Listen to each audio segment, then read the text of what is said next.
So, I know it's X, but what's the whole title of this movie? Godzilla X Kong. Godzilla X Kong. Yeah. Why, is there like a... I don't know. More? It just like... Oh. Like, I don't know how to say it. Is it Godzilla and Kong? Or is it Godzilla times Kong? What's that all about? I don't know. It's supercharged. Okay, so... Listen. This was so ridiculous. I'm absolutely positive that the writers were sitting there laughing as they're writing this, saying, okay, what else can we do that's just so out of this world? Even if you've never watched a movie in your life, they're trying to say, oh, there's going to be some twists and surprises here coming, and you won't catch it. You catch everyone well before it ever happens. It is that bad. That bad. Okay, so this is a completely different thing that I'm talking about. Okay, you're saying it was predictable.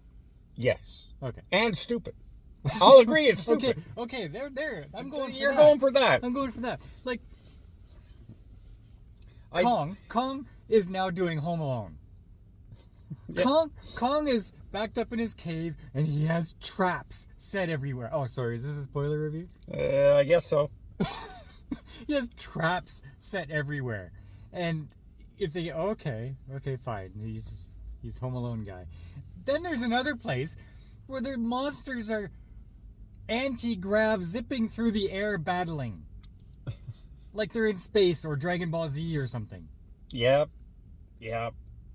And no, it's like we meet this bad ape, and it's an orangutan in this one, in case you didn't notice.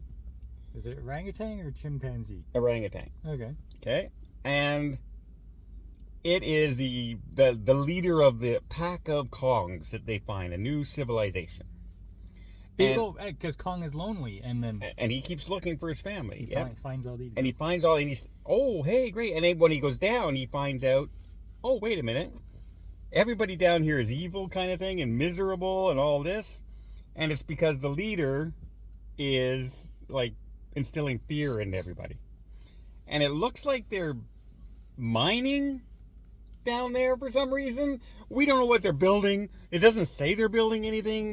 But they're enslaved and they're moving rocks. That's what we know. And he keeps them in power because, well, first of all, he's bigger than the rest of them. And he has this crystal on the end of a chain that controls a Godzilla-like creature that instead of a, like, beam of laser and power, it's an energy, it's now freezing. And apparently, this one is what caused the Ice Age by shooting freezing beam into the sky. Another sky beam. They figured it out. They said, hey, how can we have a sky beam in a Godzilla movie? That's how. Okay. And in case everything was a little bit unclear, the lady walks into a cave and sees some scratchings on the wall. And she's reading the scratchings like a book. She knows every word of every scratch on this entire wall, and she explains it all to us. Now, remember, the writings are from those people that the child's from, and they were alive on Kong Skull Island, and they were in communication for years. The tribe themselves could not have read it any quicker than she did. No. But, and ridiculous. they were telepathic, so there was no conversations going on. And we brought back our podcast guy for comedy. Lots of talking. I don't know if it was comedy, There but was lots of talking. Zero comedy in that. Oh, I wonder if he's going to be nervous when they go down to Middle Earth area there. I wonder if he's going to be the freaked out guy all the time. Like, so many, like, bad tropes in this movie that just made it almost unwatchable. Like, it became like a 2-on-2 tag team match at the end. Godzilla Kong versus Scar Guy and Ice Dragon. And Kong is serving up the bad guy, throwing him. And then Godzilla bats it with his tail. Yeah. It's like the big team match. It was pretty bad. This was a... However, they worked like that when they took on Mechagodzilla too. kind of thing. Oh, yeah. Not only Home Alone, but Transformers. Yeah. The best is when this guy says, we go through the whole movie, we've been working on this thing to power up Kong. And it just happens to be down here in the center of the world with us after the government shut us down because they didn't want us to make... So the government said, you know what? Keep it down there with Kong. Just don't use it. And they left it down there for him. And then this guy flies it in on this machine that wasn't even there before, that was still up on the top planet. And he drops it, and I said, oh, he's going to just dropping it to the ground. No, it kicks in, and all these motors start working, and it flies over to Kong, lands on Kong, and starts going, ding, ding, ding, ding, ding, ding, like it's connecting like a transformer. What the heck was that? This movie had everything. Everything. Everything wrong with current movies, it had it. Really, the writers had to be sitting there saying, okay, what outlandish thing could we do? Because nobody would write this movie. Like, serious people would not write this movie. No. And,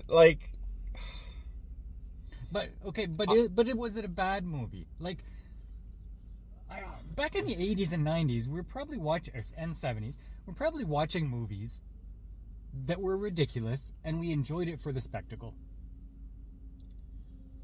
Oh, there are a lot of campy movies that we watch like this. And we enjoyed them. Except back then, we didn't have the technology we have now to make special effects like we do now. So you expect Godzilla in a suit to look goofy, right?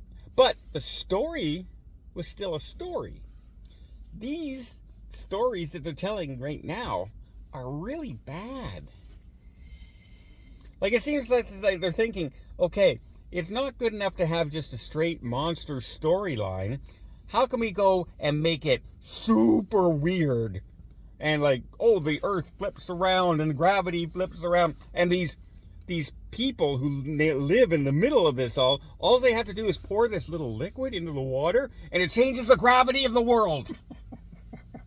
That's how ridiculous this movie is. Oh yeah, the camera work, everything was spinning and going upside down and turning. It was like, if you have a problem with dizziness and go to a 3D movie, this will kill you. Yeah. You will die. You know what? I figured it out. I figured what the writers did. Because if you remember in the first Godzilla vs. Kong, they went down to the earth to get an energy source.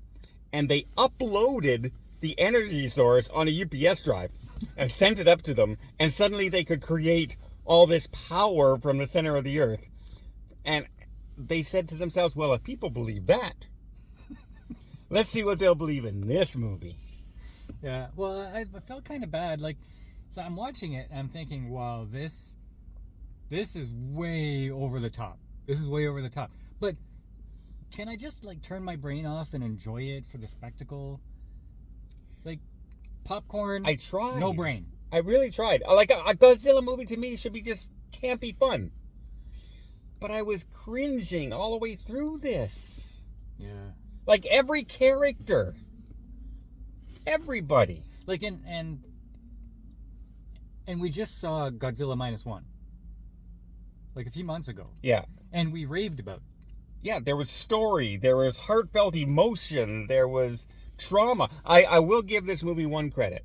They did not hide away from having people casualties. Well, they were just wiping everybody out. 100 million people must have died. Yeah. All the time. All the time. So at least they did that. You're saying, yay, Kong, go Godzilla, yeah, they're winning the fight. But they're destroying the city. Just crushing people left and right as they're doing it. Except for one scene. If you happen to see the movie, they come up in Rio de Janeiro on the beach. And at one point, the bad ape rolls onto the beach. And the beach is crowded with people. Yet when you see him roll on the beach, you just see some tent, the umbrellas in the ground. There's no people anywhere. So he magically fell in an area where there was no people. But when he stood up, they were all around him, and he goes, roar, and they all start running away. It was just lucky. You couldn't have added a few people in there. You're killing people everywhere. Just let us see it. And maybe if they'd have gone dark like that more often in this movie, it might have actually been better. But instead, they just went for lighthearted, and not even lighthearted, just goofy, campy story with so many predictable turns in this movie. It was not fun. Hey, oh, Godzilla's fighting Kong. I wonder what's going to happen. I wonder if that other creature's going to save the day. Hey, it saved the day. I'm surprised. Like, there was no surprise in this movie at all. I actually was surprised about something. I was surprised that Tiamat was so easy to defeat. Because Tiamat was killed in less than 10 seconds. Which is another Titan. So, I did like the visuals. Don't go see this in 3D. It's really hard to see. If any movie deserved not to be in 3D, this was one of them. Yeah. But the visuals themselves, like Godzilla looked amazing, and especially when he powered up and does this woo woo woo woo woo, that was really nice. Kong was good. I found Kong was a little bit too much like a person. He's like a caveman. He's not like a gorilla. Yeah, he's a human in this one. He's laying traps. He's pouting. He's hurt, and I got my sword too. Yeah. Just. And then he meets Diddy Kong. And Diddy Kong was Yeah, it wasn't even cute, really. No. But I don't know. I liked how Godzilla kind of uses the Roman Colosseum as his home. Except on his way out, he kicks over part of the wall, and then when he goes back, it's okay again. They fixed it. Yeah, apparently. Apparently he can fix 2,000-year-old ruins. Okay, so that. So this versus Ghostbusters. Both suck. Okay, no. I'm saying this versus Ghostbusters. You gave Ghostbusters a 4, possibly a 3. Yes, and this is right there with it. A 4, possibly a 3? Yeah. This is one of those movies that I will physically never, ever watch in my life again. And any movie I feel that way should never be higher than a 4. I'll give this, if you're one of the people who could just watch something and go, wow, and eat popcorn and, turn off your brain completely. I think, and forget about every other movie ever made, because they repeat these from this movie. Yeah, I'd say this is probably a 5.9. Even if you could do those things, 5.9. Even if you've never seen a movie before in your life, don't see this one. Yeah, I'm sorry. And you know what? I had that feeling when I saw Godzilla and Kong run in the trailer. I said to myself, uh-oh.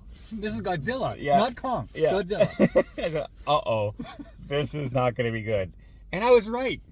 Way back then when I saw the first trailer. Yeah. And man, did the people who wrote Godzilla -1 embarrass the writers of this movie. That's our new intro.